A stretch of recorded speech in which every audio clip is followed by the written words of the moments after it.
মাননীয় বিরোধী দলের নেতাকে আমি ধন্যবাদ দিচ্ছি এই প্রবাসীদের দুঃখ কষ্টের কথা লাঘব করার জন্য এই বিলটি এখানে এই নোটিশটি এখানে উপস্থাপন করে জন্য ওনাকে ধন্যবাদ দিচ্ছি। আমি যখন হ্যারেম শপে ঢুকি তখন ঝিন্ন শীর্ণ কাতর চেহারায় বাঙালিরা ঝাড়ু দিচ্ছে, পরিষ্কার করছে। সবচেয়ে নিম্নমানের কাজটি এই বাংলাদেশের মানুষগুলো করে।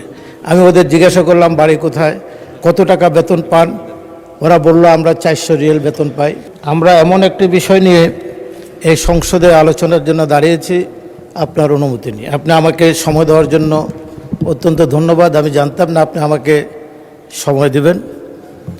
মাননীয় বিরোধী দলের নেতাকে আমি ধন্যবাদ দিচ্ছি এমন একটি স্পর্শকাতর এবং বাংলাদেশের সকল মানুষের হৃদয়ের কথা আজকে এই প্রবাসীদের দুঃখ কষ্টের কথা লাঘব করার জন্য এই বিলটি এখানে এই নোটিশটি এখানে উপস্থাপন করে জন্য ওনাকে ধন্যবাদ দিচ্ছি। আমার সাথে ওনার হজে দেখা হয়েছে, আরাফার ময়দানে দেখা হয়েছে, মিনা দেখা হয়েছে, এবার হেরেম শরীফও দেখা হয়েছে। তো উনিও অনেক লোকের সাক্ষ্য গ্রহণ করেছেন, অনেকের সাথে আমারও সাক্ষাৎ হয়েছে। সবচেয়ে করুণ মাননীয় স্পিকার, আমি যখন হেরেম শপে ঢুকি তখন ঝিন্ন শীর্ণ কাতর চেহারায় বাঙালিরা ঝাড়ু দিচ্ছে, পরিষ্কার করছে। সবচেয়ে নিম্নমানের কাজটি এই বাংলাদেশের মানুষগুলো করে। আমি ওদের জিজ্ঞাসা করলাম বাড়ি কোথায়, কত টাকা বেতন পান। ওরা বলল আমরা 400 রিয়াল বেতন পাই। 400 হেরামে 400 পায়। এই কোম্পানিকার সাবেক অর্থমন্ত্রী লোটাস কামালের 5.5 লক্ষ টাকা করে তারা গিয়েছেন।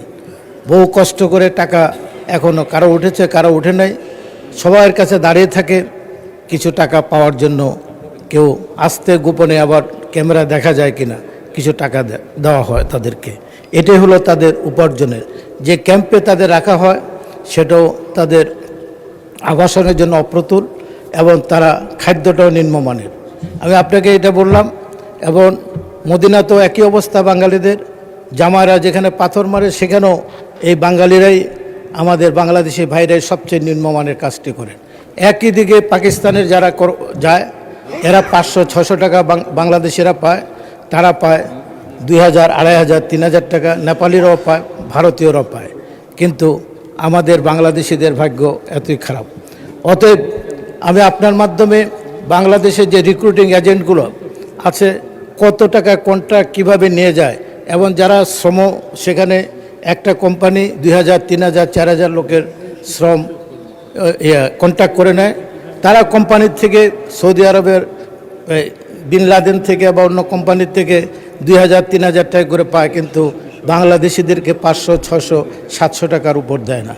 এই যে টাকাগুলো উৎপাট করে এই কোম্পানিগুলো, আমাদের মন্ত্রণালয় এবং আমাদের দূতাবাস এর জন্য সঠিকভাবে তদন্ত করে কাজ করতে হবে, যাতে বাংলাদেশিরা এইভাবে না ঠকে। আরেকটি আছে, তাদের সবচেয়ে বড় অভিযোগ যেটা হলো, আমরা জিজ্ঞাসা করেছি, পাসপোর্ট 6 মাস, 7 মাস, 8 মাস, 9 মাস লেগে যায় একটা পাসপোর্ট। আমাদের দূতাবাস তাদের সাথে ভালো আচরণ করে না। অনেক সময় তাদের কাছ থেকে উপরে নিয়ে তারপরে যারা দিতে পারে তাদেরকে দেয়। এই বিষয়গুলো দূতাবাসে তারা একবারে অবাঞ্ছিত ব্যক্তিদের মতো তাদের সাথে আচরণ করা হয়। আরেকটি বিষয় আছে, বাংলাদেশিদের সবচেয়ে বড় দাবি, এখানে মাননীয় প্রধানমন্ত্রী থাকলে ভালো হতেন, সেটা হলো তারা যেমনিভাবে ফ্যামিলি কার্ড, কৃষি কার্ড, বিভিন্ন কার্ড চাচ্ছে, তারাও প্রবাসী কার্ড চাচ্ছেন। এই প্রবাসী কার্ড যদি তারা পায় তাহলে তারা রেমিটেন্সটা পাঠাতে পারবেন, তারাও একটা স্বস্তির নিঃশ্বাস ফেলতে পারবেন। আরও একটা হলো প্রবাসে দূতাবাসের সেবা দুর্নীতির অভিযোগ। সবচেয়ে বেশি হলো বাংলাদেশের এই রিক্রুটিং এজেন্সিগুলো। একটা এজেন্সি আছে, তার সাব এজেন্ট আছে প্রায় 50টা 60টা। এভাবে মানুষদের প্রতারিত করা হয়। আমি এই প্রবাসীদের নিয়ে কথা বলতে প্রথমে আপনার সর্বপ্রথম যার নামটি আসবে বাংলাদেশে, সেটা হলো মহান স্বাধীনতার ঘোষক শহীদ প্রেসিডেন্ট জিয়া রহমান। উনি সৌদি আরব সহ মধ্যপ্রাচ্যে এই প্রবাসীদের যাওয়ার ব্যবস্থা করেছেন। সেই কারণে আজকে 1.5 কোটির মতো অধিক মানুষ বিদেশে চাকরি করেন, ব্যবসা বাণিজ্য করেন।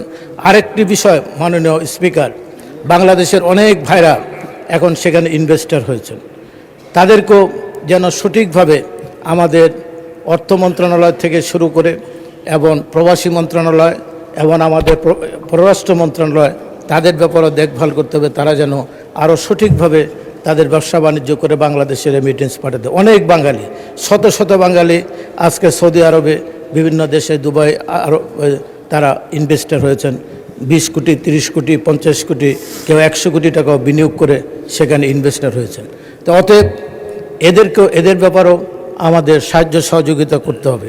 আর সবচেয়ে বেশি হলো তারা বাংলাদেশের এয়ারপোর্টে আসলে এখন একটু সুযোগ সুবিধা বেড়েছে, কিন্তু এটাকে আরও উন্নত করতে হবে। তারা যেন এই দেশের নাগরিক, তারা যেন সুন্দরভাবে এই দেশে আসতে পারে, তাদের অত কষ্টার্জিত অর্থের টাকা। আমি আপনাকে আবারও অনুরোধ করব, মাননীয় স্পিকার বেগম খালেদা জিয়া এই মালয়েশিয়ার বাজারটি, শ্রম বাজারটি উনি খুলে দিয়েছে, ওনার রিকোয়েস্টে মাহাথির মোহাম্মদ সেদিন এটা খুলেছিলেন।